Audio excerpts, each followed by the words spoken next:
Now, just so I'm clear, Stronger Advice is your new book, right? Strong Advice, yeah. Strong Advice, yeah. Okay, I got Stronger Advice, yeah, here. No, just Strong. Okay, I just wanted to make sure you didn't have a new book in the making that I wasn't aware of yet. So I might, but nobody knows about that. Okay, good. So yeah, we'll just play it by ear, man. I know you're good at talking. I've watched a few of your interviews now. Was man, I'm so happy to see you on Ruben, and happy to see Shapiro picking you up. I'm a lefty, man. I'm a former, almost a 10-time Green Party candidate here in Ontario. Okay. Ontario, I don't know if you know where I'm at, but I'm across the lake from Toronto, right near Niagara Falls. I'm in a town called St. Catharines. We're right on the south shore of Lake Ontario. I got red pilled. I don't know how it happened, man, but I'm just so I'm surprised that it was so painful coming off my beliefs. You know, I was pro-choice. I was pro-capital punishment, and I've maybe not reversed my opinion on everything, but when did that all happen? I think it happened slowly, but I think Peterson triggered it with seeing how the left was reacting to him, and these trans activists. Do you want to do this as part of the podcast, or is this? Yeah. You know what? We probably should. Good ideas. I'm just wondering. It sounds like an interesting conversation. Yeah. All right, let's get rolling here. And we are rolling there. Live with Zuby. Brother, thank you for the time, man. We are live now on Facebook. So if you've got... is there a way I can share it? Yeah, you can see it on Jim Fannon, my personal page. Let me just make sure. If I can share it on mine, then I will. All right, beautiful. Appreciate it. And then back to Skype. Where am I?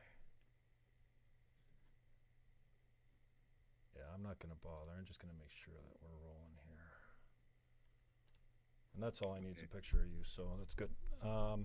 So where on Facebook do I go to? Yeah, just check Jim Fannon. It should be maybe a link on the Jim Fannon Show too, but at Jim Fannon should come up. Facebook.com/Jim Fannon. You should see it there. Okay. It should be public too, so I don't think we have to be connected for you to see it. I'm a fan of your page though, and I subscribed today to the YouTube channel, put myself on notifications, waiting for some new stuff to come out. Nice one, man. Thank you. Are you seeing it now? I see the announcement on your main page. Let me just check. All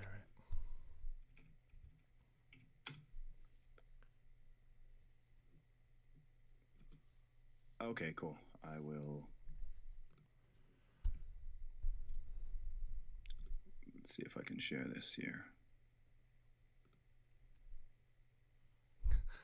Forgot I had the tape over my camera. I'm that afraid of Big Brother. And I don't even sit naked in front of my computer often.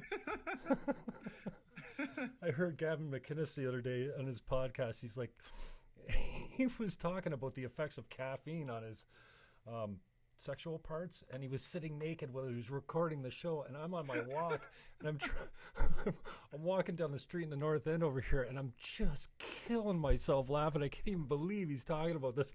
Oh wow. Anyway. All right, I'm going to share it on my page and also my personal profile. Cool, so man. I'm sure I appreciate it. I'm sure a couple of Zuby fans who are milling around will. Yeah, well, I already getting all kinds of action on the last tweet that you sent out, so I appreciate that. I know you were a small guy not even that long ago, but it's weird how this social media can make you internet famous almost immediately, eh? So I really have been watching your growth. It's been really cool. So when did you start following me? Good question. I can't remember whose show it was that you got exposure on, or how. Maybe it was the trans lifter deadlift. Okay, yeah. It was for a lot of people. It hasn't been a long time. So anyway, Zuby is my guest. Follow him at Zuby Music on Twitter. Firstly, guy's a stud. Look at him. You can't see him now, but you'll see it later. Fiercely handsome. Oxford educated, a British rapper, podcast host of the program Real Talk with Zuby. He's an author, motivational fitness and training coach, and self-declared free thinker, love that, and inspiration for millions. His new book, Strong Advice, an album, Perseverance, the best of Zuby are available now and everywhere. So welcome, Zuby, to the show, man. First, I just want to say thank you for the time. I know you've got a lot of pub lately. We were just talking about, how, social media can make you an internet star almost overnight. I know we can talk about how that happened. But yeah, if you could, I know you've probably done this a few times, but just for my listeners and people that are watching the show now, try to go back to the beginning, a little bit about yourself, how you got to where you are, just a good, solid primer in the background of who Zuby is. Yeah, no problem at all, man. So I'm Zuby. I'm a full-time independent professional rapper. I have achieved quite a lot completely independently, including selling over 25,000 albums around the UK. I've performed in 8 different countries. Had my videos viewed online over 5 million times, got over 120,000 followers across social media, and opened up for a few well-known artists, including Tech9, Akala, The Far Side. And I also run a podcast called Real Talk with Zuby, which comes out every Friday. I talk to a whole bunch of interesting guests on there. Had guys like Gad Sad, Dave Rubin, lots of other well-known people on there, and lots more to come. And I've also recently become an author after releasing my first book, which is a fitness ebook called Strong Advice, Zuby's Guide to Fitness for Everybody. That just came out in May. So yeah, got a whole bunch of strings in the bow. I also do some public speaking, some coaching, whole bunch of stuff, man. I'm trying to do everything.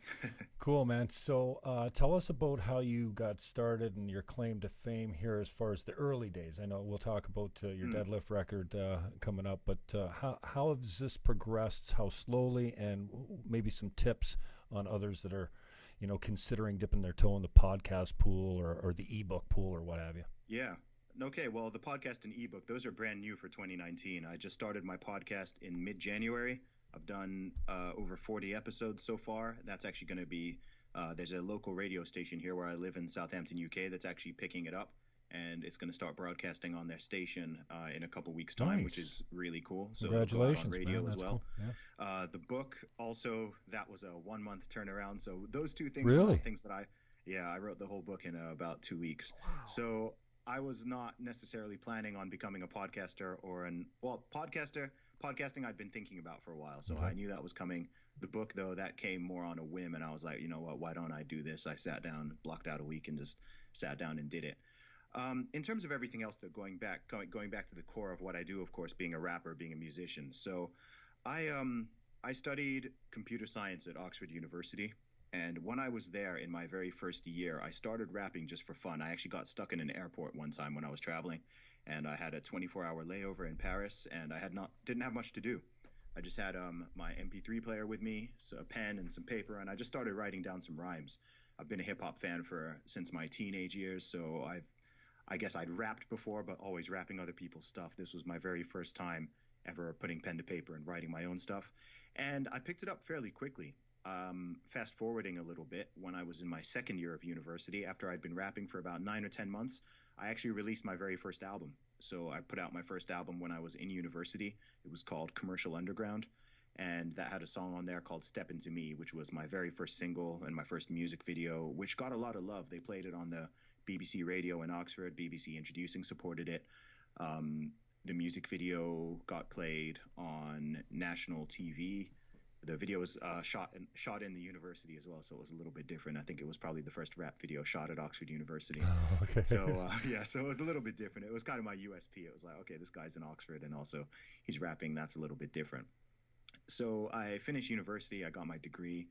I did 1 year. I did my music full time, and then I actually moved to London to go and work in the corporate world. So I was a consultant. I worked for a management consultancy company for several years. For 3 years in total, and then in late 2011, wow, that's a while ago now, I took the plunge, I jumped out, and I went to doing my music full time and just hit the streets and started grinding, really, man. Just started putting out my albums, putting out my CDs, just traveling all over the country and selling them, doing gigs in different places, organizing my own tours. A lot of that stuff, I still do to this day. I mean, I'm still independent, so everything I've done, everything I've established so far, a lot of times people think I've got some manager or agency or some publicity behind me or anything, but no, it's all genuinely been done off my own back. I design my own merchandise for the most part. I design my own album covers. I do most of the stuff. Like, I'm a true DIY artist, with the exception of making beats. I'm not a producer. I work with different people on the beats, but pretty much everything else, down to my websites, like, Really? I Good built for and you, man. created all that stuff myself. Self-made. That's awesome. And tell us about your experience. You certainly don't come off as a victim in this victim culture of the left. Everyone's a victim. Intersectionality. I mean, if you're black, and then you can go all the way down the list. Tell us about your experience, and you're growing up. I know you were raised in. You spent a decade in Saudi Arabia. You were born there, I think. I wasn't born there. I was born in the UK. Okay. Yeah, so tell I us was about born your in England. experience, though, as from your perspective.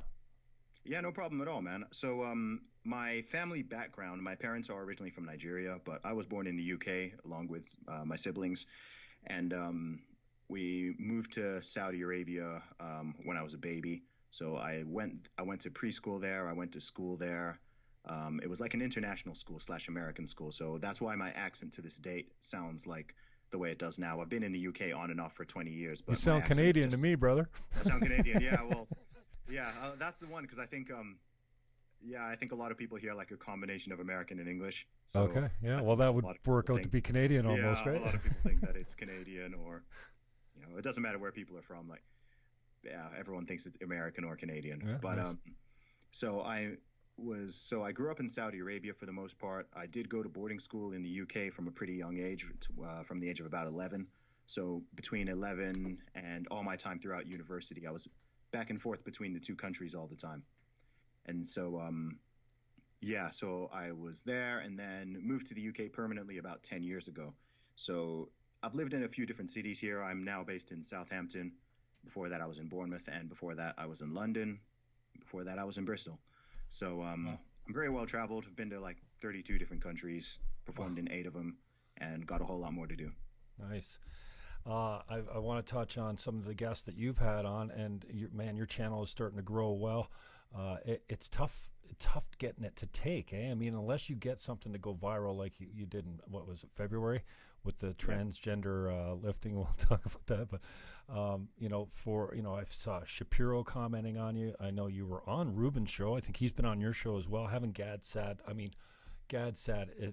know he calls himself the sexiest man alive, and I got to give him Lebanese love all over that, man. I just love that self-deprecation, and how he talks about what a great soccer star, football star he is. And I know you've had Megan Murphy on. I had Megan Murphy on. Still one of my all-time most listened to shows or viewed shows.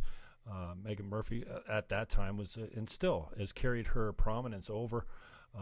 Ashley St. Clair, here we have a young independent thinker, just happens to be a conservative and a Trump supporter who's just getting murdered on social media out there. You know what I mean? Girl. She's blown up though. She's gained 50,000 followers since I featured her on the show. Yeah, so and the things they say about her, it's just incredible. And you got to be careful what you wish for, because at one time, I'm a former terrestrial radio guy. I had a couple different shows, and you come out to the social media, and it's a different world because the interaction, right? And you really got to have thick skin. And I'm a student at Gary V's a little bit, and I think I heard you say, or even Crowder said the other day on his close for Louder with Crowder on Thursday night, it's just do something. He struggles with mental health issues. Just get out of bed and just do it, man. And so I know you've had some help along the way as far as some viral help on social media, had some great guests, but what, and I heard Tim Poole say the other day, oh, so you want to be a YouTube star, eh? Well, I've been working for 2 years doing 7 videos a day on 3 channels and 16 hours a day, so you want to be a YouTube star? Here's how you do it. So you got to, man, in anything, bro. I mean, I released my first album in 2006. So to anybody who thinks like Zuby has just showed up in 2019, like, no, there's a whole catalog for you, which you can go and discover. I mean, if you look at all my social media accounts, all of them are more than 10 years old. The newest one is like 8 years old. The oldest one is 15 years old. I've been on Facebook for 15 years. Wow. So Yeah, yeah. So you can go on Twitter. Like I joined in 2009. So yeah, a lot of people have discovered me. Not just this year. I mean, I gained a lot of followers last year as well, just because I started putting more of myself out there, putting more of my thoughts, my observations about the world, and just things that go on in my mind. I started putting that out there more rather than kind of siloing off my personality and only putting out my music and my art. I decided to just become a bit more open with it because it seemed like the world needs more rational voices. And I was like, okay, I talk about all this stuff in private with people, with my parents, with my siblings, my family, my friends. So why don't I start putting out some of these ideas or opinions on Twitter primarily? Like my other ones, I don't know, I don't put out too much on there. I just think Twitter is a good platform for it because I can write, I can just talk, I can think out loud in short bursts. I don't need to put up a photo or worry about getting crushed by the Facebook algorithm, and it's a lot faster than YouTube too. So I found that that's just been a great platform for me, and it's my biggest platform. And the other ones are sizable, but I just think that Twitter, in terms of a social network, for all its flaws and for all its annoyances, I do think it's the best social network out there. And so, tell us about is this what put you over the edge with this video you took at the gym, which was absolutely hilarious, brother. Like, I mean, that's what I love most about you is I love your heart most, because I think, when you were saying you put a little bit more of yourself out there, I'm saying in my mind, are you just being honest and open as before where you couched? I mean, you can't, I see you talking about abortion, you're talking about some really heavy subjects out there. Yeah, man. And lots of that stuff people tend to keep to themselves because they don't want the backlash. Yeah, but do you know what it is that made me become more outspoken is the fact that I realized that people who held very opposing views, values, beliefs, and ideas to me, many of which I think are destructive, they are very outspoken. Mm-hmm. So I was like, okay, well, someone needs to counter some of this narrative. I mean, you touched on before we were really rolling, you talked about Jordan Peterson. You've already mentioned people like Gad Saad, Dave Rubin, people who are known for being public figures who speak out and speak honestly and have conversations about some of the stuff going on in society.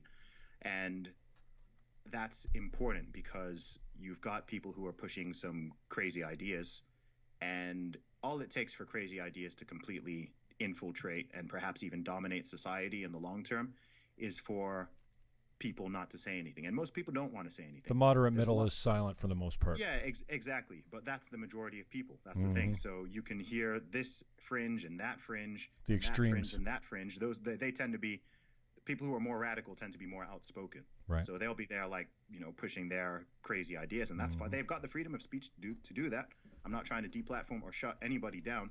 Right. But if someone is saying this on that side, it's like, okay, well, what about this side? Mm-hmm. And it's like, okay, that other side, I wasn't, there were a couple of voices out there, but I was like, okay, I need to start putting some of my thoughts out there. And one thing that's really interesting is I feel like I guess everyone thinks that their position and their opinions make sense, but like, so this seems like almost like a moot point, but I do genuinely feel like on most things I have an opinion on, my opinion is very like reasonable and well thought out and backed by logical thought and research and thinking and stuff. It's science, not just like something I heard from some.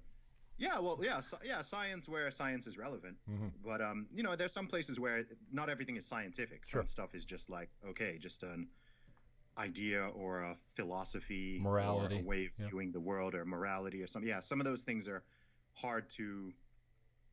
Science is very useful and science is very valuable, but science doesn't answer everything. Science doesn't tell you how to run a country or how to run a family or how to run yourself, right? Or science have faith. Yeah. No. Yeah. Oh, or what's the point of us being here? Like science science can't answer that. It can tell me how my food digests and why I'm stuck to the ground when I, and why when I jump I fall back down. Right? It can explain all that, but it can't tell me anything on a different plane. Right. Which is where I'm a Christian myself, and I'm very open and honest about that. I'm a believer in God, but I think whether or not people believe in God or any traditional religion, it seems almost inevitable that all human beings search for meaning, And I think once you're really searching for that, most people understand that science itself doesn't have all the answers. Right. Science doesn't explain the whole human condition, if you want to call it that, or your own personal situation. That's not really what it's for. So what I find is, even amongst people who don't believe in, people who are atheists or even anti-theists or who don't follow any specific religion, they still inevitably crave some kind of higher purpose or meaning or ideology or some kind of explanation. Otherwise it is just like, okay, we're just animals on a big spinning rock hurtling through space, like spinning around a giant star. And that's okay. But it's like, all right, so how do we treat each other? How do we treat ourselves? What's the point? Like we've got between 70 and 100 years. Like, what do we do with them? Yeah. Like, are we meant to, so there's a whole bunch of stuff that it doesn't answer. And I think that, however people find an answer to that, as long as it's not destructive and harmful to other people, I'm cool with. Like, I don't care about, I'm not someone who tries to like push my beliefs on anything on other people. If someone wants to know my opinion or my view, I'm very happy to explain it. If they disagree with me and they want to have that discussion or debate, I'm cool with that. I like talking to people of all different belief systems and ideas. As long as people are cool and respectful, then I'll talk to anybody. I don't like being stuck in an echo chamber. I like to understand the world around me. I want to know how other people tick. If there's something that I believe and someone else has like the polar opposite opinion, my thing isn't like, oh, I want to like escape from that person, or like it's actually like, oh, okay, that's a discussion I want to have. Yeah. Because I think most people do have good intentions, right? And most people's beliefs, I think a lot of people's beliefs kind of come from other people and they just adopt them and they don't really think about them. And when that happens, that's even more important to have those discussions, because there are so many people. Like, people say, especially online, people are like, oh, don't bother discussing or debating with people online and you can't change it. I'm like, dude, I've changed a lot of people's minds just on Twitter. And I know that. Really? Yeah. Like, yeah, I've changed. Because so many people say, you're never going to change anybody's name. No, I get DMs from people who are like, yeah, man, like I just, read that thread you were saying or followed this discussion you were having, and you've made me like think about that whole issue differently. That's gratifying, eh? Yeah, because there's I've just never thought of it that way. And I think that's what it is. A lot of people don't think about things thoroughly. Like with myself personally, anything I have a strong opinion on, I only have a strong opinion on it because I've really, really thought about it from different angles and listened to both sides or different sides of the argument and approached it in different ways. And as a result, I've now come to this position, which can still potentially change. You know what I mean? Sure. Like nothing is necessarily completely set in stone 100%. But there are a couple of big issues which I have changed my mind on over the years. And that's been from having these discussions and hearing the different arguments and kind of processing that myself. But there's, as opinionated as I am, there's most things I don't have a strong opinion on. Right. There's most things I don't know. If someone asks me about, I don't know, the Israeli-Palestine conflict. Oh yeah. I don't know. I don't have a strong opinion. I've listened to both sides. Both sides seem to have fair points and fair grievances, but I don't know enough about the history and all the ins and outs, and that's like a whole field of study. So I'm like, I'm not gonna go on Twitter or Facebook or whatever and put out some big spiel because I'll end up looking stupid because there'll be thousands of people who understand it better than I do. Sure. Whereas on other issues, it's like, okay, cool, I can put this out there and I can argue, I can argue my position, or I can explain how I've come to this conclusion. Whether or not people agree, that's fine. But this is my own thought. Now, I appreciate your thoughts on that, and your Christianity. I'm Christian. I was raised a Christian. I remember when I was old enough but young enough still to make up my mind and say, you know what, I'm hedging my bets, dude. If I get up there and all it took was for me to believe, and I find out that I got to go downstairs instead of upstairs because I didn't believe, the least I can do is while I'm on this filthy planet is believe. Okay, no problem. So it was all self-preservation, I'm telling you. And the other, I don't pray or read the Bible as much as I should. I'm really involved at my church because I call it Rock and Roll Pretty Church. It's like they've got some really good resources. It's like the first half is like a rock and roll show. I can see how that moves people. It's a Pentecostal, I think. So, but I grew up Catholic.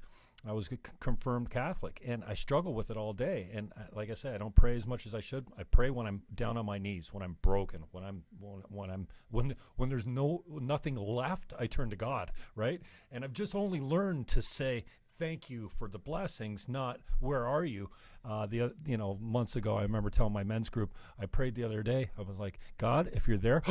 Oh, what do you mean, God, if you're there? Like, I mean, that's not a faithful man. You know what I mean? So I really struggle with it. But it's been there my whole life, and some of it was conscious and some of it wasn't. But I appreciate your thoughts on godlessness.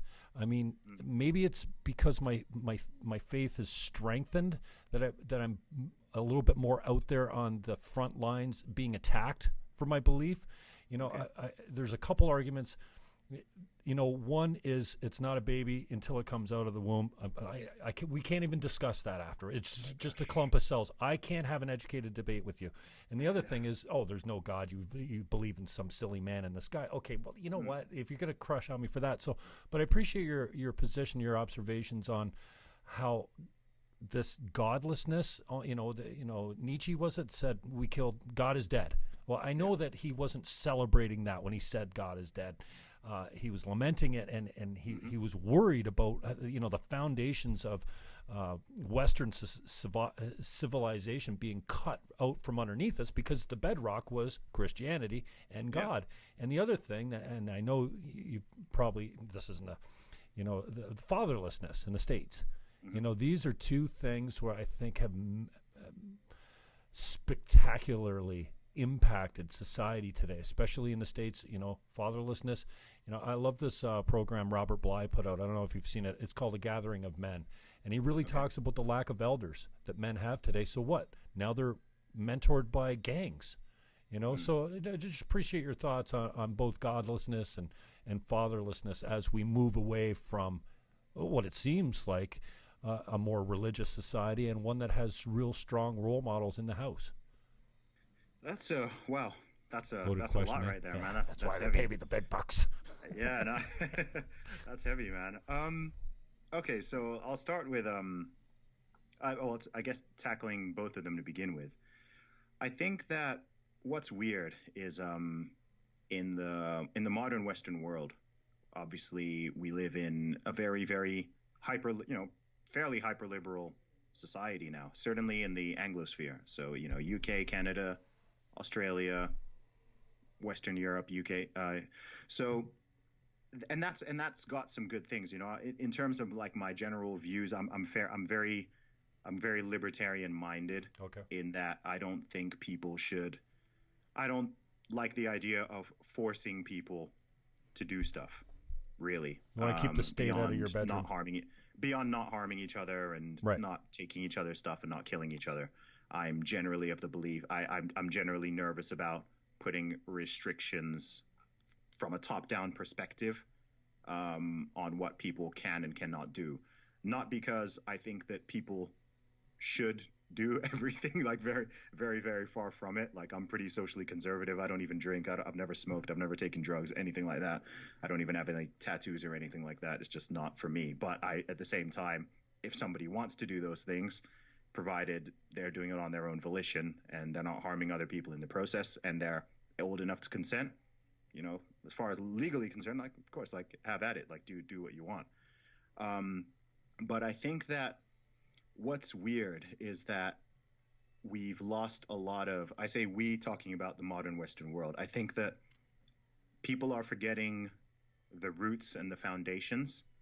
And I think there's this almost, I don't know if I'd call it arrogance or complacency, that you can kind of just completely tear out the roots from the tree and people are expecting the tree to stay standing.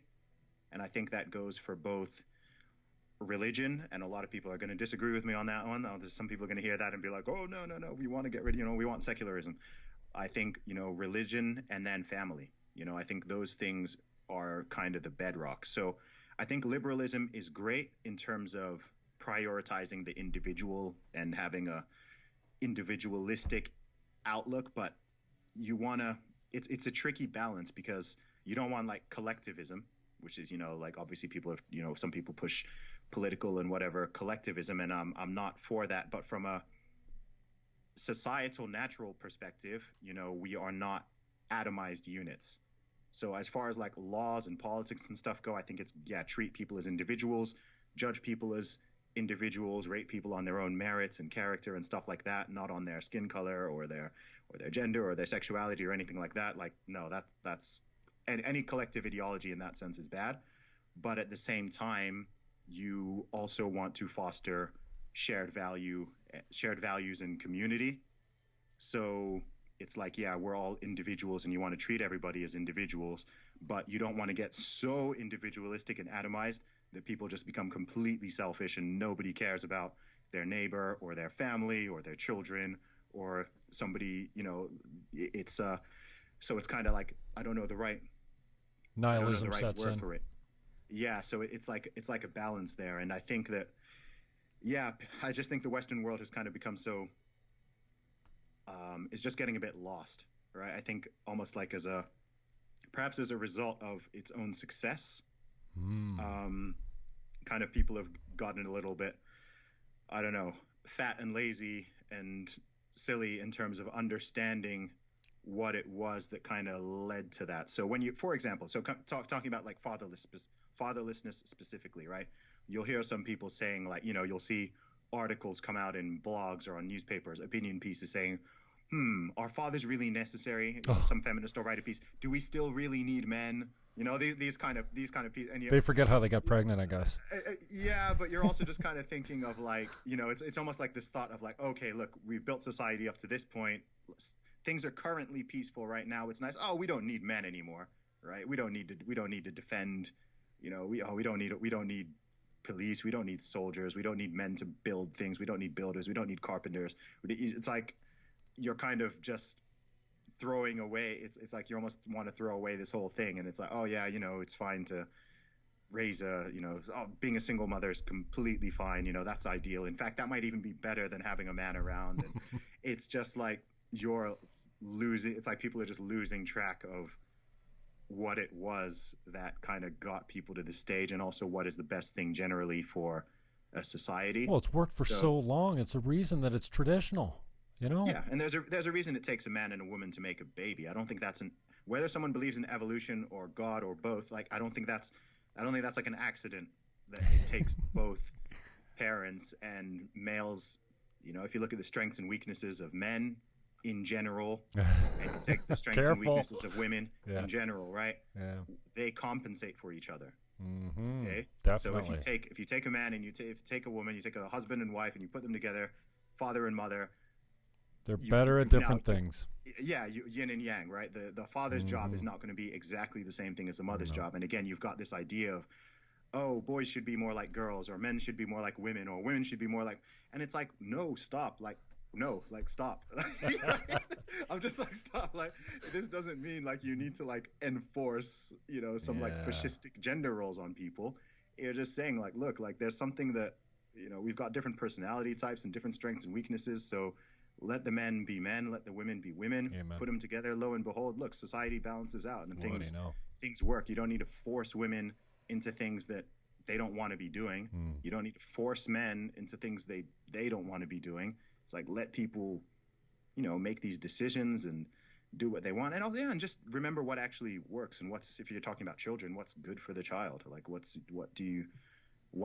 a better situation? A child having one parent, or a child having, either just a father or just a mother, or having both, right? 95% of the time, like, of course you get exceptions where, one parent is super crazy or abusive or whatever, but in 95% of cases, all other things being equal, it's better to have both economically, socially, in terms of raising, in terms of discipline. Like, this is not rocket science. I don't need to, someone will be like, oh, what's your study for? I'm like, I don't need a study. Right, the study is just like, well, that's the same arrogant that if you don't have a uterus, you have no say on abortion. Like, I mean, is there men's issues that we're excluding women from? I don't think so. Like, no, by that notion, women should have no say in war or anything that really involves conflict, because they're generally not the ones on the front lines for it. We live in a society, like anyone can have an opinion on anything. In certain instances, you might have someone whose opinion might be more valid because they've experienced it, or they live in a certain place or whatever.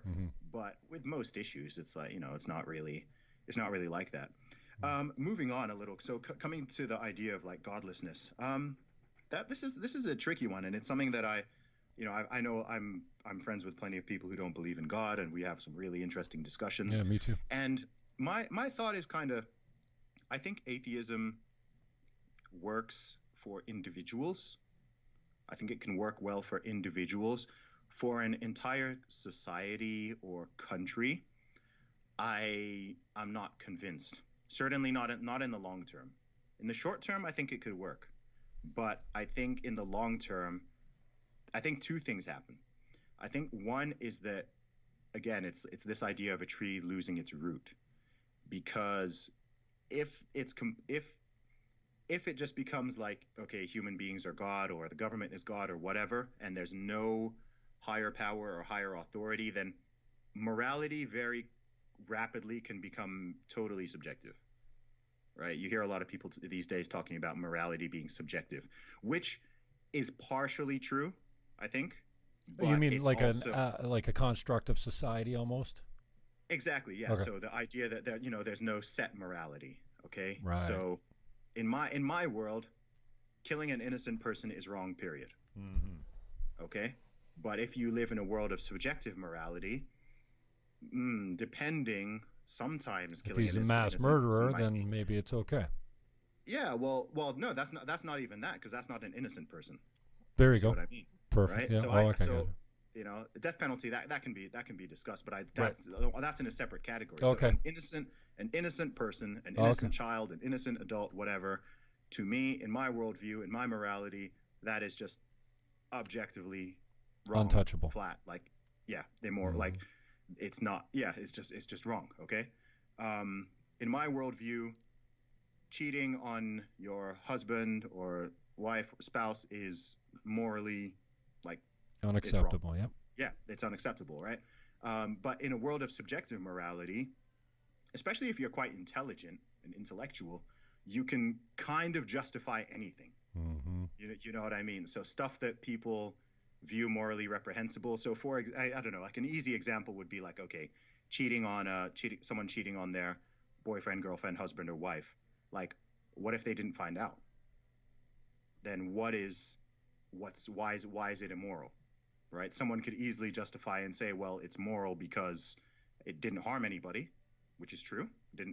Nobody got physically harmed.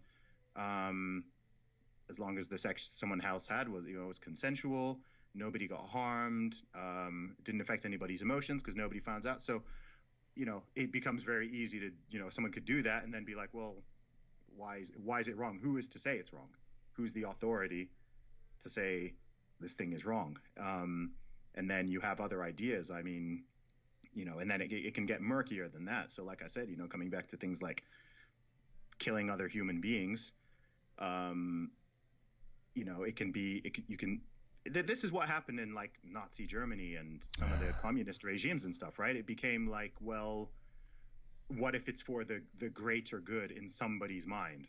So somebody could think, oh, okay, what if we, someone could think, oh, well, what if we just, killed all the homeless people, right? That would make society better in some measures, right? Someone could actually argue that, and they could, and they could look at certain stats and do certain things. And could be, oh, look, there'd be no more homeless people, the population would decrease, there'd be less pollution, there'd be lower. I mean, you see this, because you see people saying like, oh, it's good to, some people's argument for abortion is like, oh, it's good because the world is overpopulated and people are a cancer on the planet. Yeah. So I'm like, right. I'm like, that's like Thanos, right? Have you seen Infinity War? That's literally like Thanos' morality. Okay. Okay. Well, he just wants to wipe out half of the universe's population because there's too much strain on resources. Okay. So the whole reason he's getting all the Infinity Stones is so that he can kill half of the entire universe's population so that there's less strain on resources. And I'm like, that's his morality. Right, which in his worldview makes sense, like from a completely rational, scientific perspective. But from a moral one, it's like, ooh, like, right. So so I don't know. I think So with all that said, I think that the problem with I guess complete godlessness in a society is, I think that over time morality just slips. It slips into, like, because what are the fundamentals of what's it based on? Is it based on feelings? Is it based on, and again, if you take that approach, most people who would take that approach will be, have the view that human beings are just essentially animals, right? You're just advanced animals. And we know that most animals don't really have proper morality, do they? Mm-hmm. Right? So human beings we don't hold human beings to the same standard as we hold dogs or beetles or birds, right? Mm-hmm. Crabs will birth their children and then immediately start eating their children if they're hungry, right? Mm-hmm. If a human being did that, we'd be like, right? So, hey, we haven't done that for at least 100 years.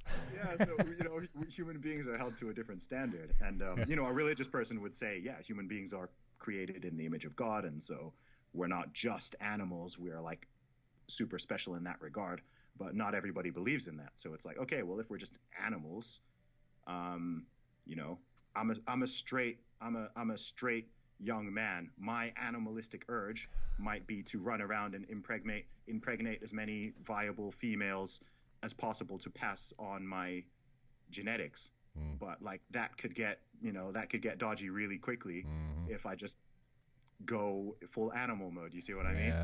Yeah.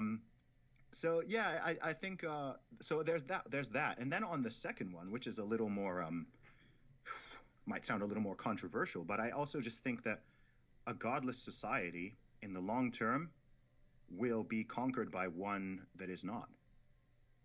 That's also what I think, because unless you're going to snap your fingers and get rid of all the religion in the entire world from 7.5 billion people at once, I think those who maintain that cohesion and that belief will, in the long term, essentially overpower or just outbreed those who don't. So you think totalitarianism sets in then in the absence of God? I'm just thinking while we're talking here, I mean, humans have believed in some type of higher power, some God for almost ever. It's not Jesus and Mary are a new story. There were other gods before them. Mm-hmm. Yeah, no, human beings want to believe in something. And I mean, if you look back at the 20th century and you look at the totalitarian regimes, so like the Nazi regime, the communist regime in different countries, one of the first things they do is they root out religion. Right. And that's not accidental, because human beings need to believe in something as a individual, maybe not always as individuals, but as a community. People want a higher purpose, right? I have a theory that this links to the whole like SJW collective weird intersectional movements as well, because I've noticed that people who are religious seem to be quite immune to that virus, which is interesting. And so I don't know if that's something you've observed, right? You won't find. Yeah, I put it in a different context, almost like you look at the black population in the States are deeply, deeply religious. And going back to what I said earlier, it's almost like when you're on your knees and you're fucking broken. Like, I mean, I think that might have something to do with the amount of faith, because man, they had almost nothing else other than their belief in God. Yeah. I mean.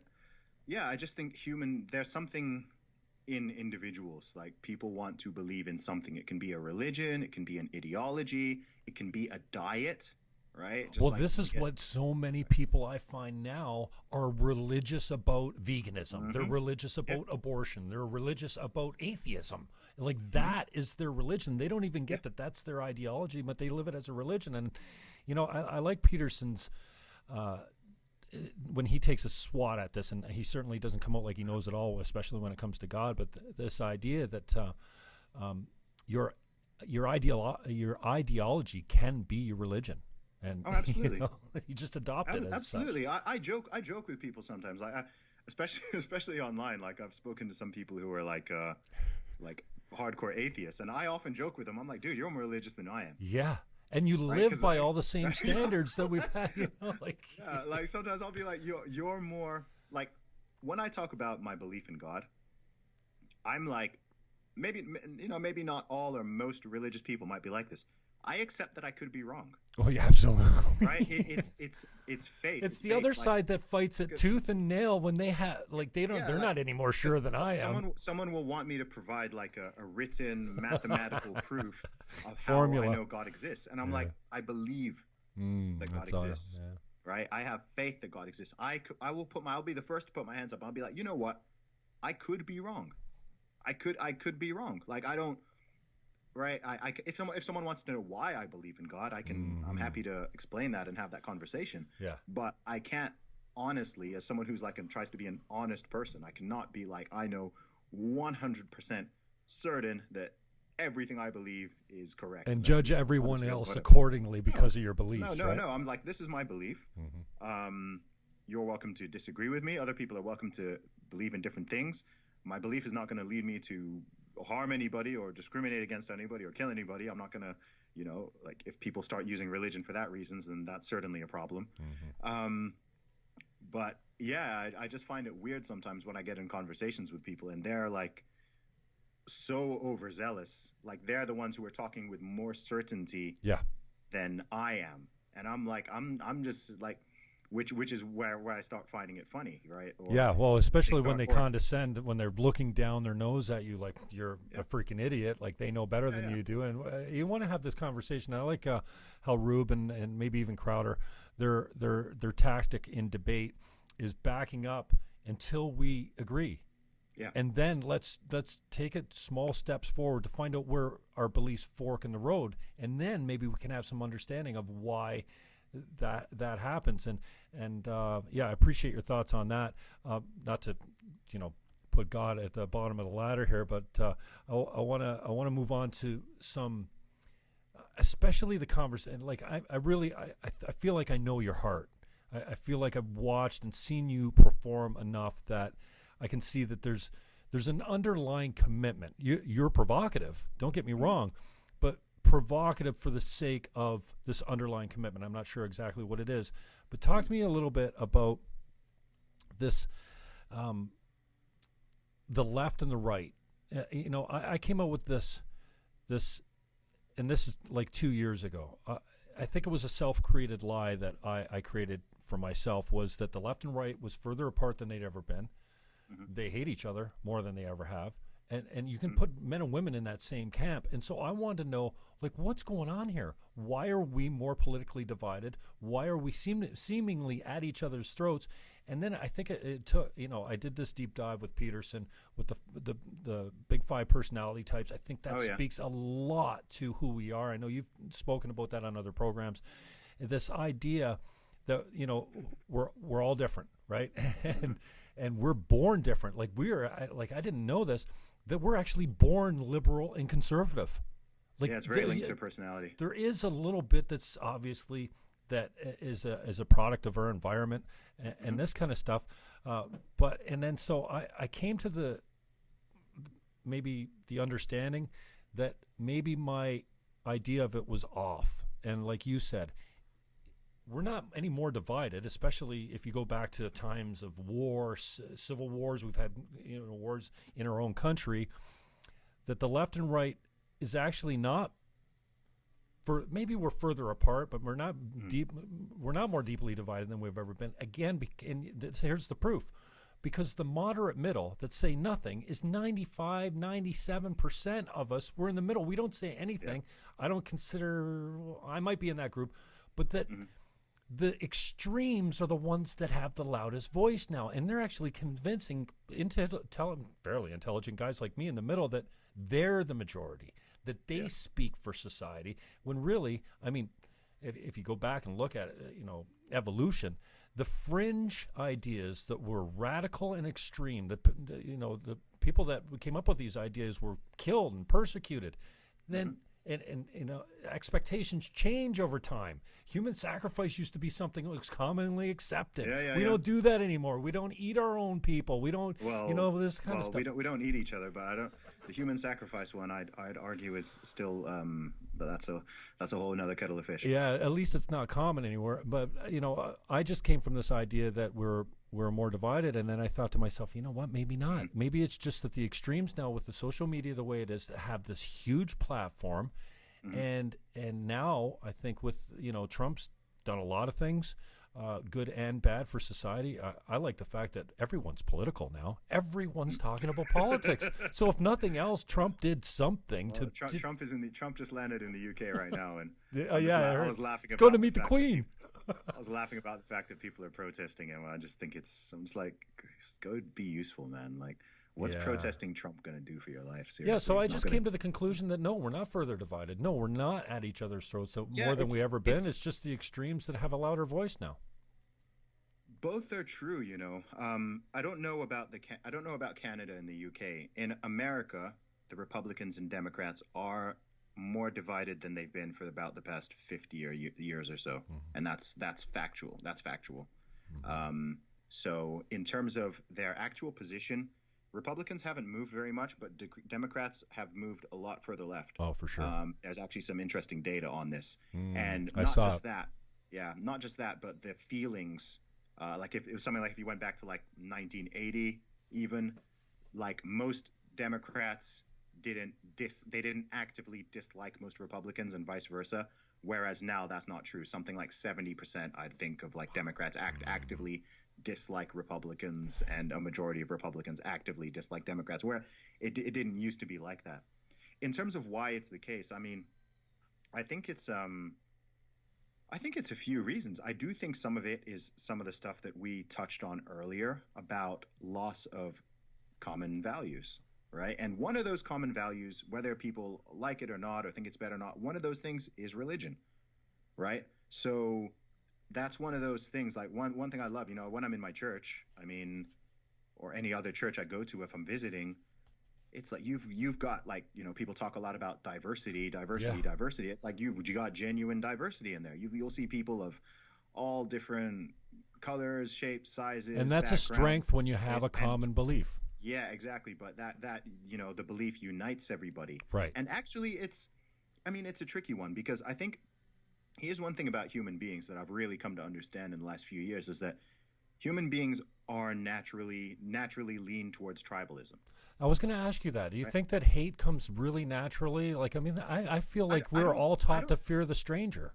Different color, different sexual orientation. We're just, you look at it and we're like, what? No, I'm not going to. When I say tribalism, I don't mean hate. I just mean that people are naturally tribal. So this could be, you see it in sports. Sports are a great example, right? Because sports taps completely into people's natural tribalism. And you see how that tribalism plays out in sport. And I think sport is good because it's like, it's a way to vent that tribalism without actually hurting or fighting each other. It's almost like a mini war, isn't it? Right? If you watch American football on the field of play, definitely, and sometimes even in the stands, Yeah, and what's interesting is the things that make you good at sport are the things that would have made you like a very good hunter, right? So it's like it's accurate throwing and dexterity, hitting and fighting and dexterity and agility and speed and endurance. It's basically like these are the people who would have been like apex hunters.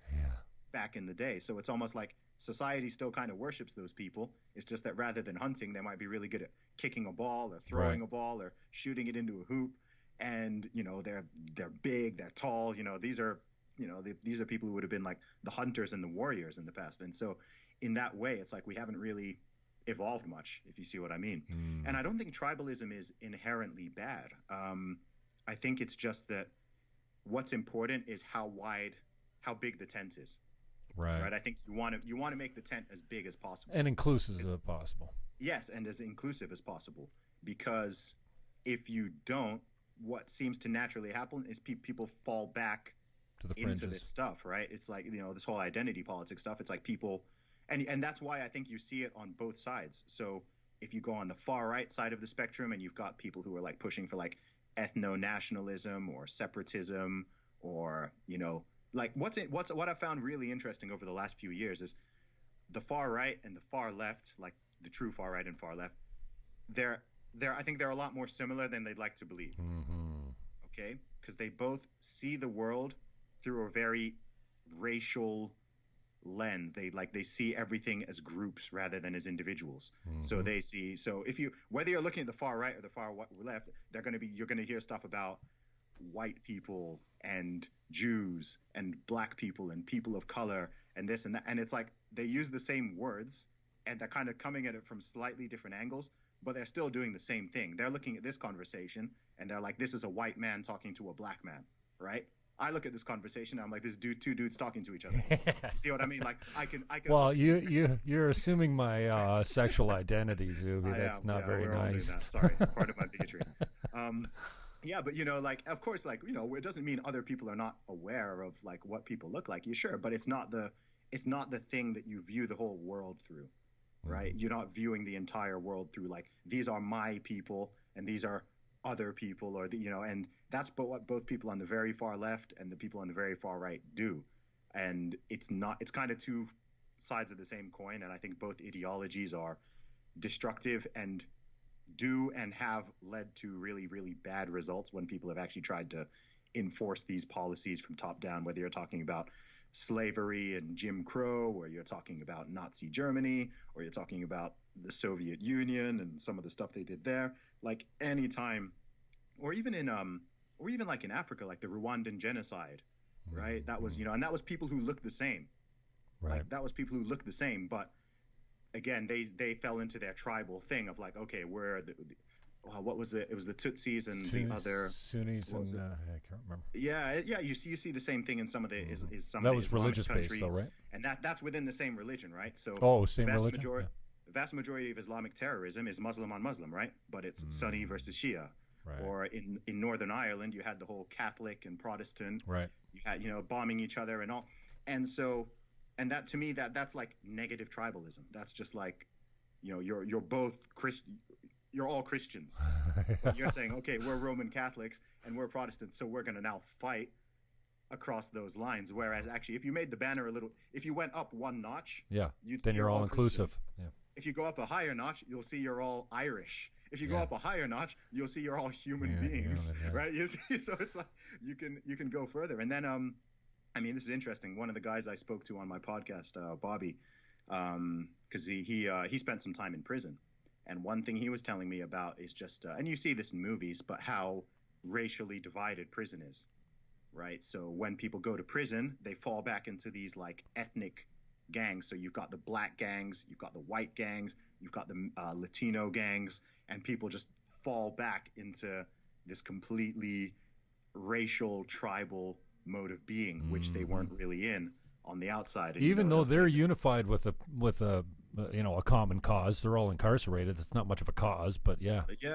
tribalism. So it's weird. So I think that kind of recognizing the fact that this is a phenomenon that clearly seems to exist across the billions of human beings, and always seems to have. Like, you look at history, people have kind of been doing this forever. The groups that they split themselves by change, but it's been happening forever. And I think we reached like a really nice stage where, certainly in the Western world, it's like, I think people, from, I want to say kind of from like the mid to late 80s up until like the early 2010s, it's like things hit a nice balance. I think, things hit a nice balance. Like, you weren't really hearing, it was like, everyone, it seemed like 98% of people recognized, like, okay, let's, we're all human beings. Like, we've got some differences, but let's just get on with each other.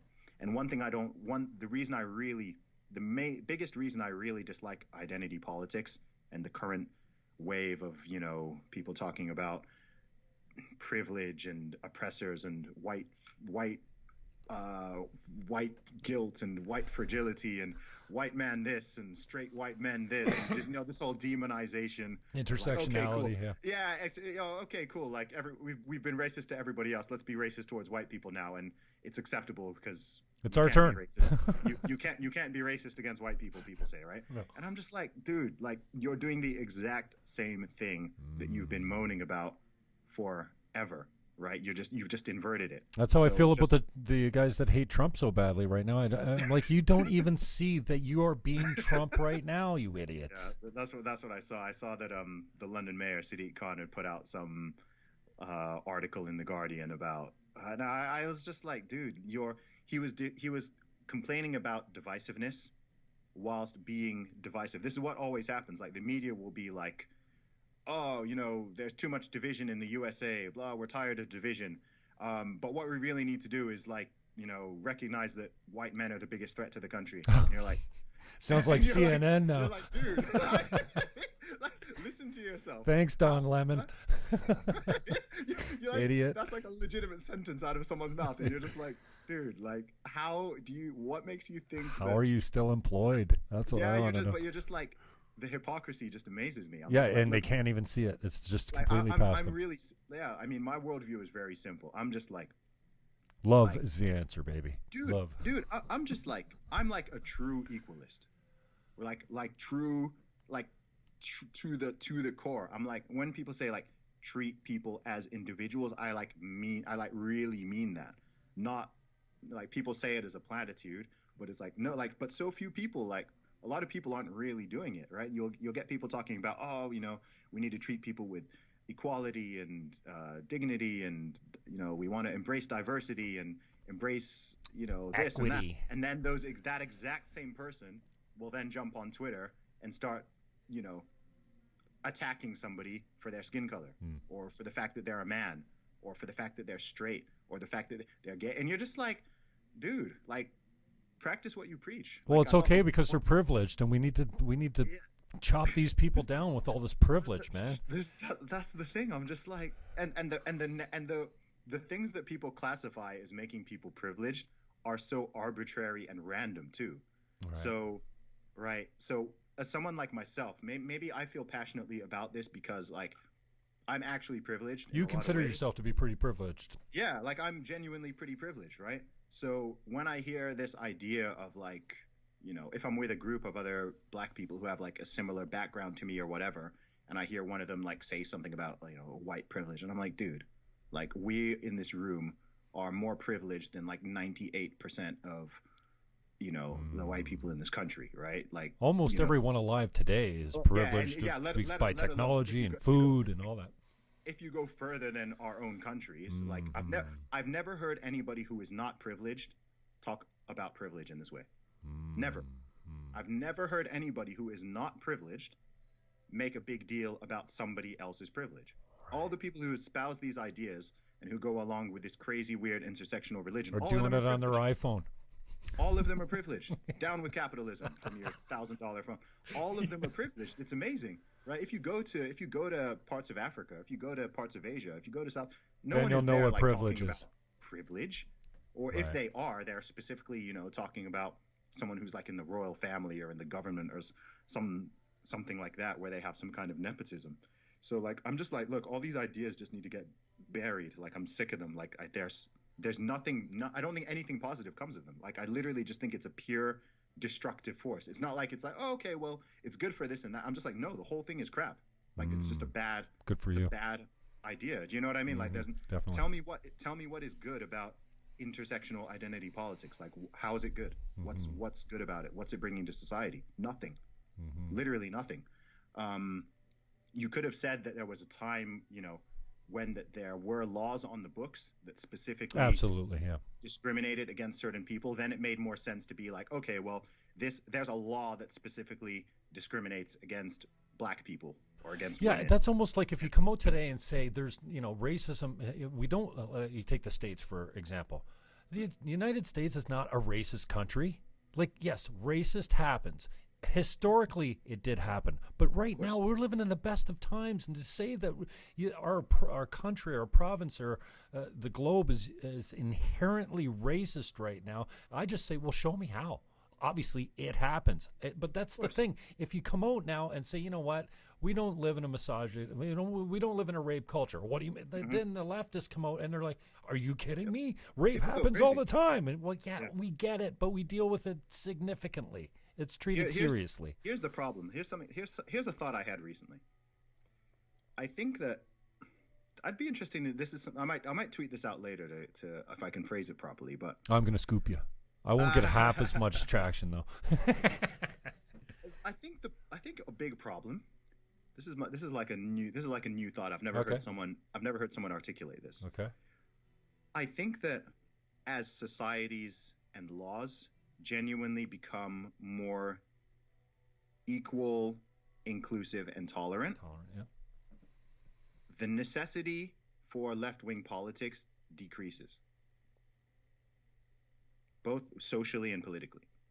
Do you see what I mean? So you think it's a work-making excursion for those on the left because they feel like, we're getting better? Well, they like if you're a left-wing, say if you're like a left-wing politician or you're someone who's into this identity, like you need there to be an oppressor and a victim for your whole thing to even work. Right. Do you see what I mean? And fear. Right. Huh? And fear. Yeah. Well, if racism, if you literally completely somehow removed all racism and sexism from society overnight, what would these people do? Right. You see what I mean? That's a great point. The whole thing is based on racism, Something's sexism, wrong. homophobia, and other types of bigotry existing so that you can stamp them out. And there's certainly been times, and there still are many countries around the world where that is still needed. Yes, absolutely. But in the Western world, it's getting harder and harder to genuinely say that we live in like a really discriminatory, racist, homophobic, sexist, and whatever. And then we're moved to Jesse Smollett, someone. Like it's we live in such a great time that we have to fake race baiting. You have to pretend stuff, right? People are making up fake rape cases, fake hate crime cases, fake, because it's like it needs to, and people almost like one of the funniest things with that whole Jesse Smollett thing was how disappointed people were when they found out it wasn't real. I was like, shouldn't you be happy? Shouldn't you be glad? It's the same with Trump when they found out there was no collusion. They're like, whoa, there's got to be so. Isn't it a good thing? Like, the guy's a dick. He did some crazy things. I would, morally and all that kind of stuff. But when you find out there's no, proof, there's no circumstantial evidence that the leader of the great, one of the freest countries in the world actually didn't do something wrong, and somehow that's a bad thing. And the media was it was so predictable. You could have predicted that, no problem. You say, okay, when this happens, they're going to come out and say, but, unbelievable. Yeah, it was really bizarre. Like, people were literally disappointed that, like, this horrible racist attack didn't. It was most noticeable on the media because you would think these people are unbiased and objective, and they're totally not, man. And I've been drawn to that, and I think that's another plus for me and Trump. And I am not a Trump. So you know what? I will say this though. Last time around, if I had a vote in the States, I would have voted, and Bernie was around, Bernie would have been my guy. I'm still a lefty on social issues and everything. Sure. But now we've got Ford in Ontario. Ford's a conservative, and he's undoing the last 8 or 10 years or 12 years of liberal rule that we had that was just ideologically possessed. And now I'm not a conservative. I'm a Green Party guy. That's as left as you can get. And I've come around on some of my issues, free speech, abortion, capital punishment. I've changed only just recently. So they're kind of like, and I'm not cemented in those views because I don't really know exactly where you draw the line, but I am just so amped to see the pendulum, the political pendulum, swing back to take out all that was done on the left. And I don't agree with it. He's cutting social programs. He's making class sizes bigger. He's, they're putting beer in corner stores. Like, that should be a priority. But I'm just so excited to see Trump, and I think it's happening more and more all over the world. Conservative governments coming in to undo all the leftist. One of my favorite hashtags, leftist madness. It's madness that these people can think that. So I'm cheering them on, even though I'm not a fan and not a voter. But this time around, I'd vote Trump. I seriously would vote Trump. So would I. I said that on Twitter and it blew up. I'm not going to put that. I'm going to edit that out of this podcast. I don't want anyone to know that. But it's not ideologically. It's not ideologically placed. It's not based in personality. It's just based on, the left has had their run for a long time, and they've done whatever the hell they wanted. And I take great pleasure in watching it being undone. That's all. I think the truth is, you always want to be somewhere in the middle. I think as an entire nation, right? Like, people will individually have their different views. Ashley St. Clair called me a moderate. I finally know what my label is now. I'm like, you bitch. I didn't call her that, but like, you moderate? I told her I don't know what I am. She says you're a moderate. I'm like, how dare you? How dare you? Man. I don't know. I think, like, if society starts going too far right, then I will happily vote to bring it a little bit more left. Right. Like my thing is always just like, you want it somewhere. Yeah. Somewhere in the center, whether that's center or center left or center right. Honestly, like, as far as I'm concerned and as far as it affects my life, I'm like, you know, whatever. I mean, I think one big problem is, I think it's good, like you touched on earlier, like people are very political now, which is good in a way. But also, I think that, like, my viewpoint, the reason I've become more libertarian over time as well is because I just think, like, the government is not going to solve all the problems. No. And more laws aren't going to prevent murder or mass, shootings or whatever. I mean, laws just don't fix that kind of stuff. It's always going to be there. You can't legislate out madness.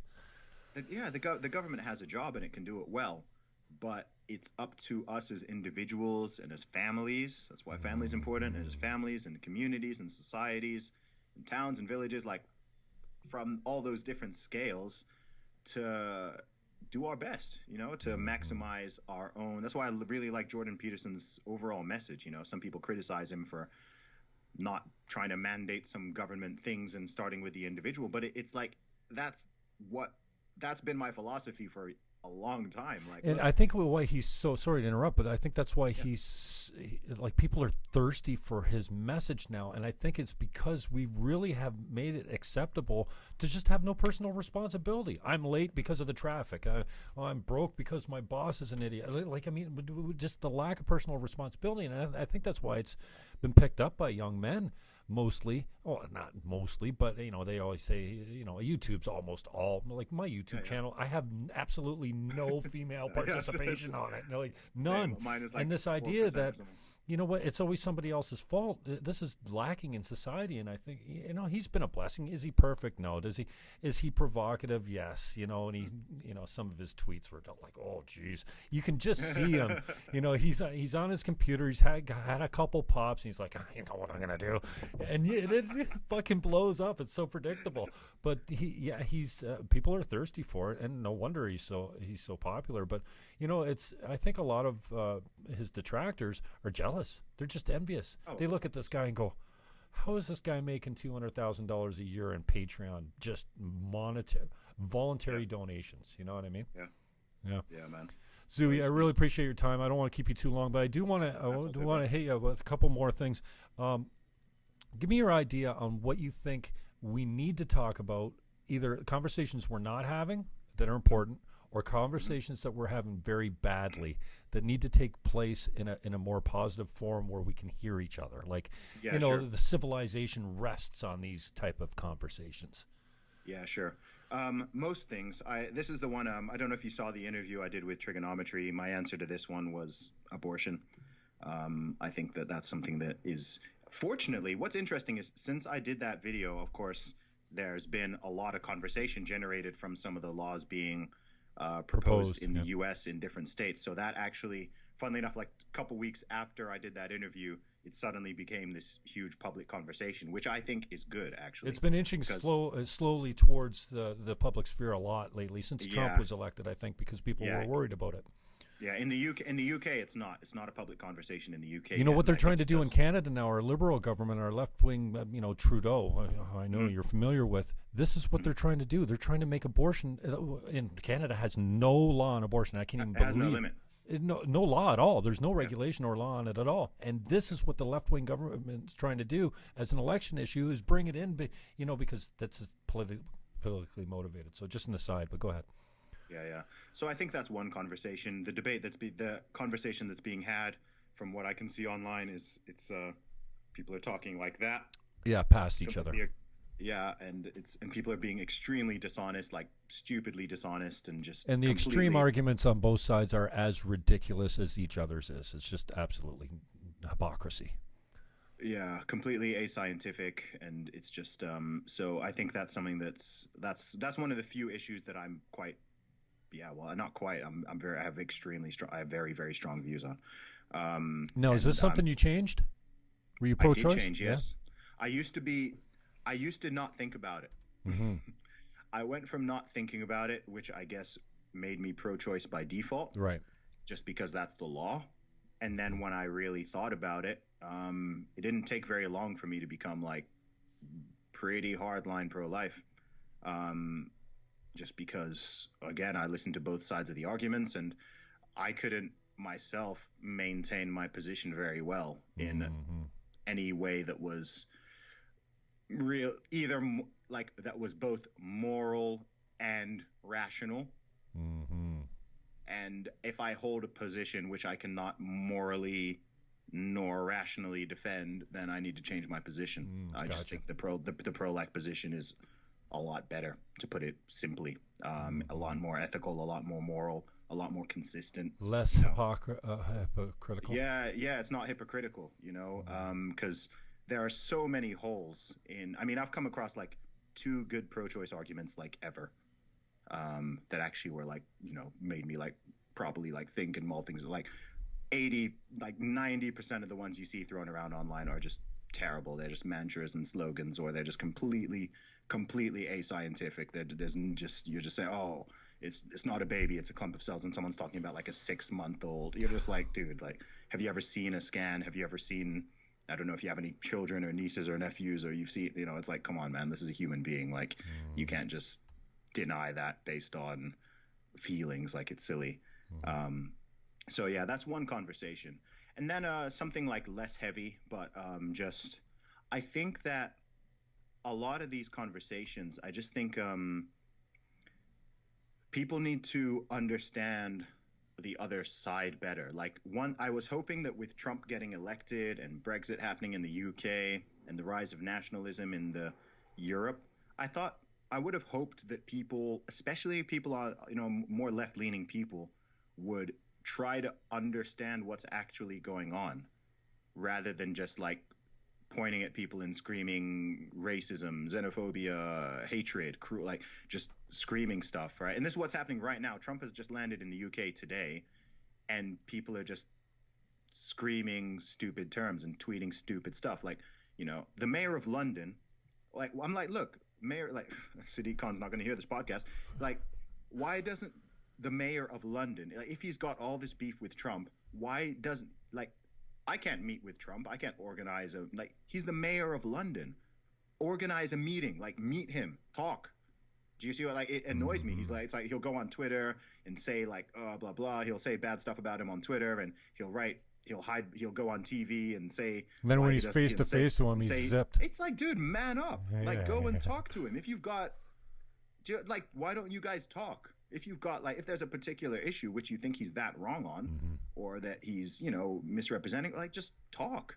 You know what I mean? Like, it's not, it's so obvious to me, right? It's so obvious to me. And this goes across all the things. Like, if you're a Republican and you think like Democrats are just insane, like, go talk to them. If you're a Democrat and you think all the Trump voters are insane, like, talk to them. Find out why. Oh, why did you vote Trump? Rather than going, everyone who voted Trump is racist, which is a pretty damning and divisive thing to say.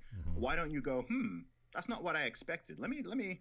Oh, you know what? Like, 10 of my friends who I like and who I know are good people voted for Trump. Why don't I talk to them and find out why? Rather than just going, oh no, they voted for Trump, so they're no longer my friends, and like Xing people out and doing all this canceling bullcrap. It's like, why don't you talk to people?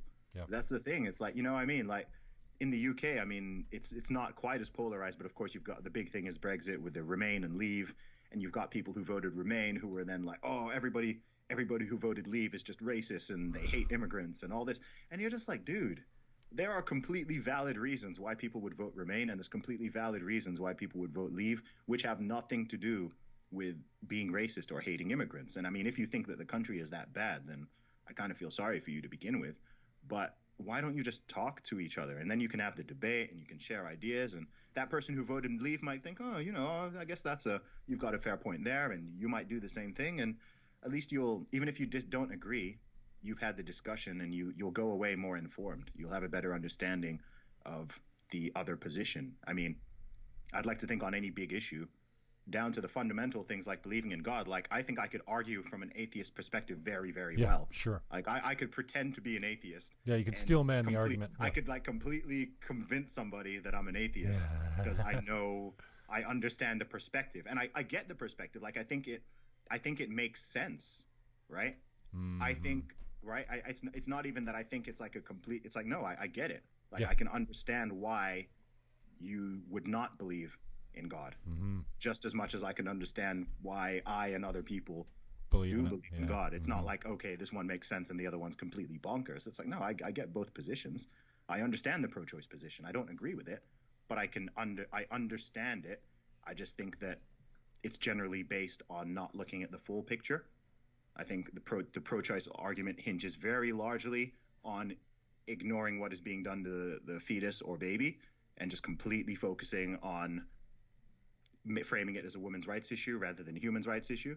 And I think that's kind of like very selective framing, whereas I think the pro-life position is looking at the whole picture and like, okay, what's actually going on when an abortion happens, and let's not ignore that there is a life, or at least depending on the stage, a potential life, human life, that is being taken here, which is the honest position. And like, yes, there is, of course, women are the ones who get pregnant. It's women who carry children. So yes, there is that perspective, but there's also another one. So when people are just my body, my choice, no uterus, no opinion, you're like, what about the baby? Right? It's not a baby, it's a clump of cells. And you're like, well, no, that's not true. And it's just such a hard-headed, annoying position, because it's like, okay, can we have an honest conversation here? You see what I mean? Yeah. So yeah, that was a long-winded answer. Zuby Music, I appreciate your time, brother, and I'm going to keep you just for a few minutes longer. And then, again, thank you so much for your time. So what would you say that your underlying commitment is? I acknowledged you're a little provocative, and then we can talk about your tweet in the gym the other day, because I think your underlying commitment is much different than how it comes off. It comes off as clickbait, right? So... I don't do clickbait. Never. I provoke. I don't do clickbait. Okay. Clickbait is deceiving people. Oh, okay. I got you. All right. Yeah. Thanks for the clickbait would be like putting up this interview and saying like, oh, right. YouTube title putting Zuby gets naked, and then they post a video and Zuby doesn't get naked, right? That would be clickbait. Okay, gotcha. If you just put like a provocative title that's true, then all right. Thanks for that. Yeah. That's all good. What was underlying commitment? To have a positive impact on over 10 million people. That's everything that you do. All it underlies when you're working out in the gym, when you're practicing your faith, when you're loving your girlfriend, whatever. Yeah, my lifetime goal. Making a difference. Positive impact. Yeah, not just a difference, a large scale difference. I want to do that through my music, through my voice, my speaking, my conversations, through my knowledge, any gifts I have that I can provide to the world and maximize, I want to do that. Okay. So online, offline, public speaking, touring, coaching, online video, podcasts, interviews, I want it all to be things that, I hope people will listen to this and cool, that's another X number of people who I've had a positive impact on. And that could be in different ways. That could be making them think a little differently. That could be saying something motivational that helps them in their lives somehow. That could be just hearing my story and thinking, oh, that guy's done something, I can do the same. So that's really what my North Star is. Awesome. Well, I want your body, but I don't want to work for it. I don't want to pay for it in any particular way. I don't want to have to wake up early. I don't want to have to go to the gym every day. But dude, you got something rolling there. Speaking of which, tell me about the deadlift, man. Where did that come from, and how was that motivated, and how has that changed your life, if any? Dude, it's certainly changed my life, man. Yeah. It's brought me to the awareness of hundreds of thousands, if not millions, more people. First of all, just for people that don't know what happened, tell us what you did. Okay, so I think it was the 26th of February, I tweeted a short video of me doing a 230 kg deadlift in the gym, which is well below my maximum, I want to add. 15 kilos above the British women's deadlift record in my weight class. So I posted this tweet, and I said in the tweet that I keep hearing about how biological men don't have any strength advantage over women in 2019. So watch me destroy the British women's deadlift record without trying. And then I wrote, P.S. I identified as a woman while lifting the weight, so don't be a bigot.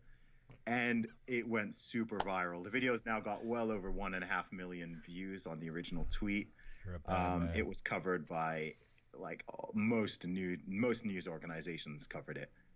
Apart from the ones who have an ideological slant against someone exposing that, so which is also interesting. Those who chose to cover it and those who didn't. Wow. And yeah, it blew up. I gained, at the time I tweeted it, I had 19,000 followers. I've now got 63,000. I wish about 20,000 came within the next like sort of 20 days of it. And it's just raised my profile very, very significantly. What's been great is so many people have discovered my music and my podcast and my writing and other works. Your humor? Through that thing. Yeah, that was kind of the gateway. I think the timing was good because it wasn't like I was just some random person who posted this thing and so people saw it and then disappeared really quickly. People saw it and then were like, oh, this guy's actually interesting. Oh, cool. He's a good rapper. Oh, he does podcasts. Oh, his Twitter feed is really interesting. So people kind of came for the deadlift and then stayed for the conversation and for the music and for everything else. So it's been it's been really valuable in terms of raising my profile and my followers and putting me on the radar of a lot of big people. Like, you know, Joe Rogan now follows me on Twitter. I mean, most of the so-called intellectual dark web follows me on Twitter, with a handful of exceptions. So that's been really positive. I'm looking to get out to the States hopefully in September. Nice. And some stuff in the US. And it's all it's been a weird thing for that to be one of the biggest catalysts for my career, considering how hard I've been plugging away for the past 12 years. Yeah, and that's kind of like a bonus of your hard work. So how do you resolve that with your underlying commitment of making a positive difference for everyone? That's a good one. Well, a bigger platform and a bigger audience all feeds into that. So when people are like, oh, why do you want to raise your profile, or why do you want to be, it's like, because then I've got more influence and more impact. If I've got 100,000 followers, I've got even more impact. If I've got 1 million followers, I've got even more impact. And so I want to do good in the world. You know what I mean? That's been my goal since I started making music. I think the first rap I ever wrote, which I don't have access to now, but it was basically about how I want to have a positive impact on the world and how I'm not just doing what I do for my own selfish reasons. I mean, one of the main reasons I became an artist and I went into it full time was, you know, it certainly wasn't for financial gain because I was making a lot more money doing the corporate stuff. But it's because I knew I couldn't have a huge impact on that previous trajectory. Mm-hmm. On the trajectory I'm on now, I have the potential to impact this many people. Okay. Whereas before it's like, okay, cool, I'll enrich myself and maybe help a couple people here and there, but I wouldn't have just had the platform and the voice and the public profile to make a big change. And I think that there are a lot of people who have a really big public profile or who are super famous or super wealthy or whatever, and they're not, I guess everyone thinks they're using their platform for good, but I think a lot of people aren't really using their platform in the way that it could be used. You know, some people are, and some in ways I agree with, some in ways I disagree with. I guess they think they're doing good regardless. But that's why I think it's important, and that, like I said, that's why I'm so outspoken, because it's like, well, you're gonna have somebody on Twitter who's got 1 million followers who are telling you like that, I don't know, men are bad. Yep.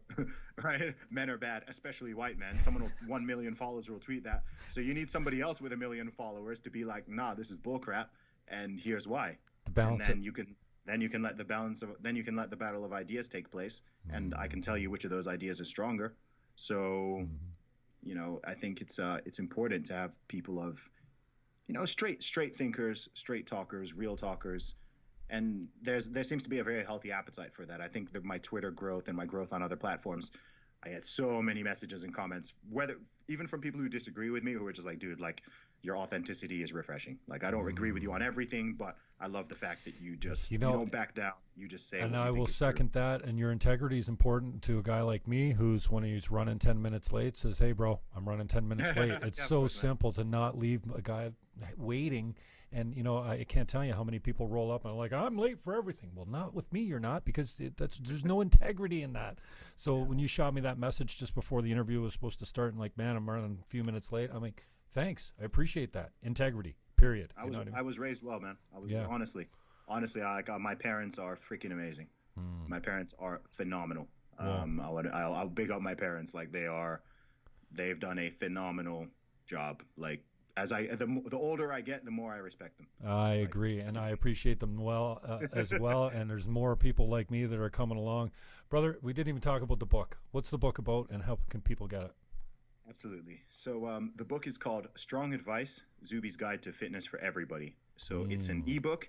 It's very concise but very thorough. It teaches you everything you need to know about how you need to eat and how you need to train, whether your goal is to build muscle, burn fat, get in better shape, improve your physique, all those things. Whether you're a beginner or you've been training for a while, I just wanted to write a no-nonsense guide to basically distill the most important stuff I've learned over the past 16 years, much of it through reading and learning, much of it through trial and error of what works, what doesn't work, what matters, what doesn't matter, so that if you wanted to go in the gym and you're like, okay, cool, I want to get stronger and lose 20 pounds, this is how you do it. This is exactly how many calories you need to eat, how to calculate it for your own body. These are the most effective exercises that you can do that'll give you the best time for your buck, best bang for your buck in terms of time trade-off in the gym. And and then dispelling a lot of rumors about, people worry about, oh, it's 8 p.m. Can I eat carbohydrates? Oh, is it okay to eat fruit? Oh, can I do this? It's like, look, it just dispels all the rumors and puts it down real plain. If you like the way I tweet, you'll love the book because it's written in the same way I tweet. That's very frank and honest and no BS. If you want to check it out, the link is in my Twitter bio. My Twitter is @ZubyMusic. You can also get the book directly at teamzuby.com, TEAMZUBY. Now, dude, you're an outlier. You don't smoke. You don't drink. Your rap is all positive. You don't have any tats. I mean, dude, you're breaking the mold, and you're successful. Even better, trying to make a positive difference with your rap. Something I really appreciate, brother. So you come off as a guy that's got his shit together, that's very disciplined. If I could just say how you occur for me, a guy that is talking to you for the first time. Even though we're looking through a screen here, I feel like when you look at me, you're actually looking at my eyes. You care enough to make eye contact. So if anything, I want to know, one, how do you stay accountable, and do you have coaches that you stay accountable to? And what do you struggle with? Like, what is your, I look at a guy like you and I'm like, oh man, I have several addictions that I've tried to break. Some I've been successful at dropping completely. Some are still haunting me. Some come up and sneak up on me and grab me once in a while. But I know what it's like when I'm like standing in front of my vice. I'm like, okay, I'll just start again tomorrow. And then I'm weak. I wonder what keeps you strong and what you struggle with and how you stay accountable when you come up against it, when you're really struggling. You're like, okay, I can have this donut or I can stay on my goal. You got to have a higher purpose, I guess, that drives you. Yeah, absolutely. I'll say number one is just, I think I'm fortunate in terms of my personality type. Okay. As in, I am and have always been I'm not easily influenced. You're high on conscientiousness then? Extremely high on conscientiousness, extremely low in neuroticism. Okay. So I'm not emotional. I'm very unemotional. Mm-hmm. For better or for worse.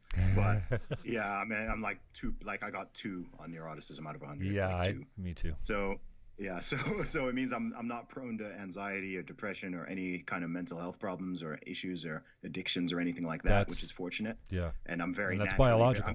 I'm naturally disciplined. So if I'm not doing something productive, I feel bad. Right. So I don't have a TV in this house.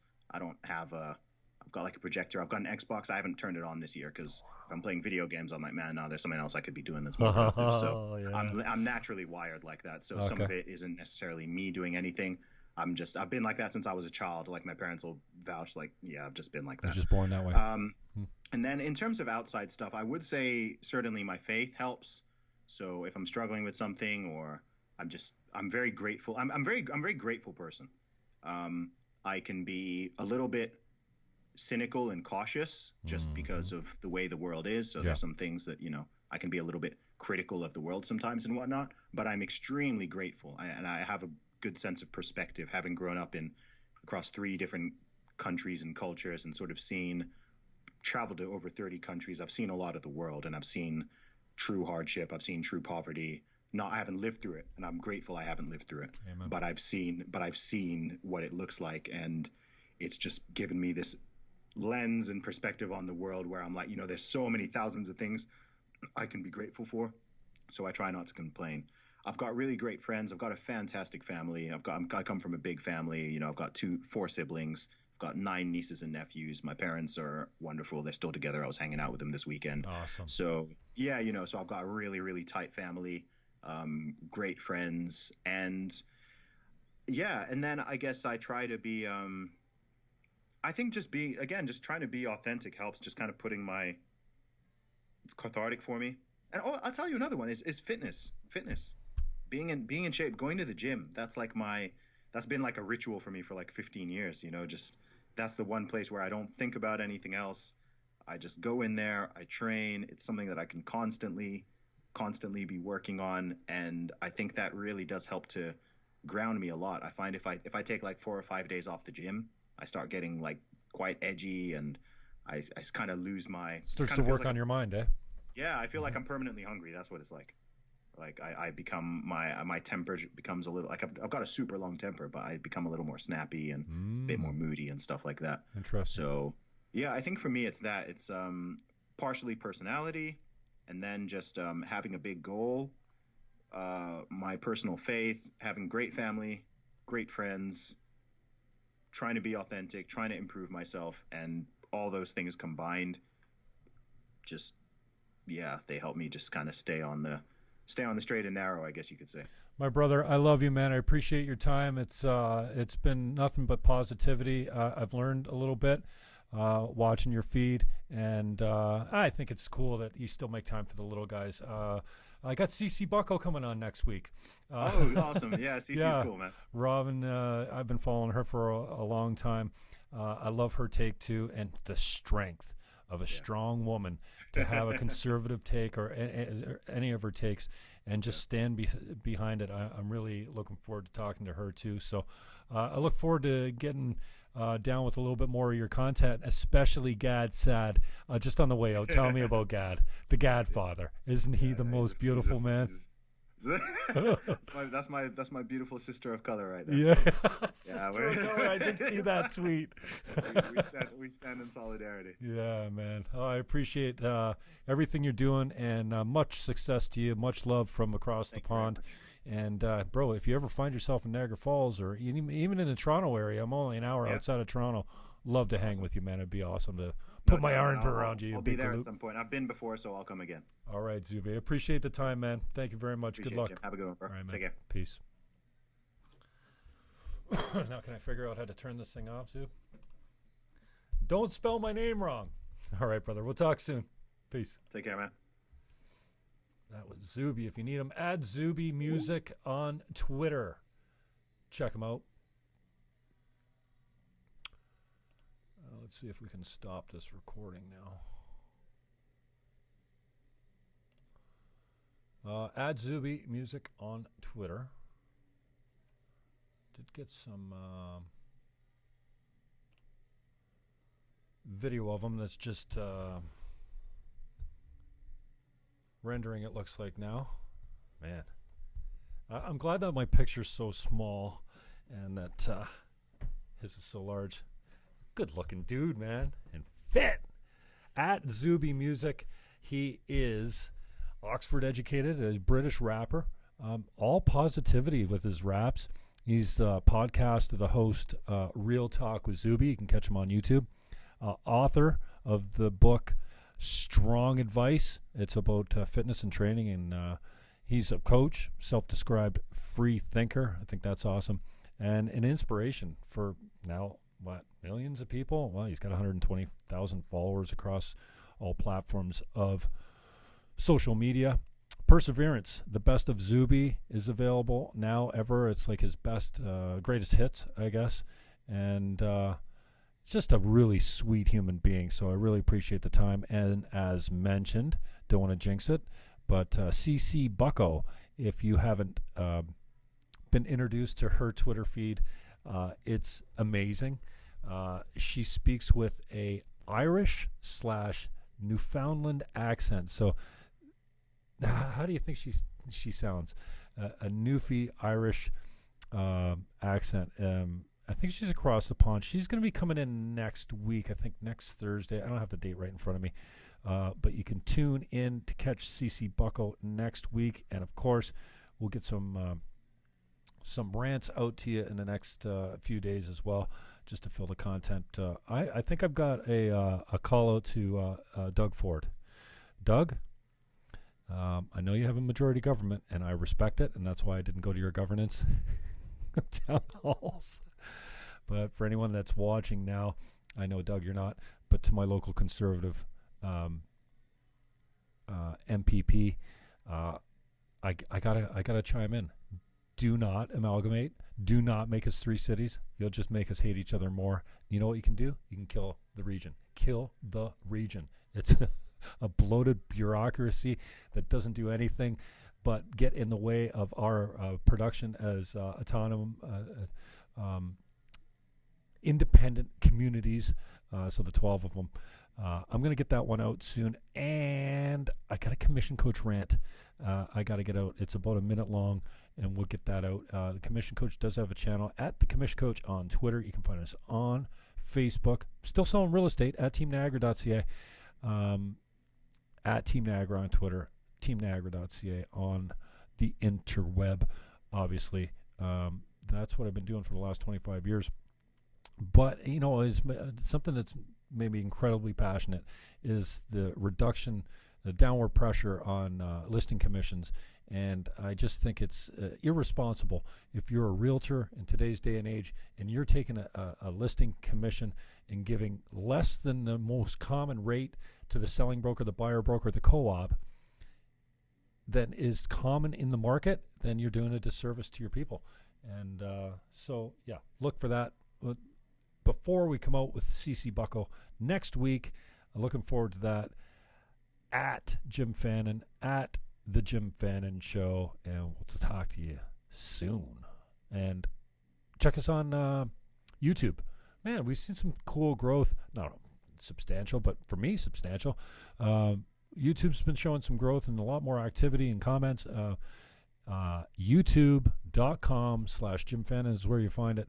And we will talk to you soon. Oh, don't forget, go check out rockourtown.ca for all Niagara music, 24 hours a day. It'd be awesome if you put this on at your place of business, especially if you own a business. Put it on in the background. There's no offensive language. There's no offensive genres of music. It's all kind of middle of the road. Middle of the road. Go check out rockourtown.ca and get to know your Niagara music scene. All right? I don't think there's anything else. Thank you, Zuby. Go check him out at Zuby Music, and go check out his video that he put up there, crushing the British women's deadlift record. While he, I don't think he actually copped to this in our interview, but he was identifying as a woman at the time.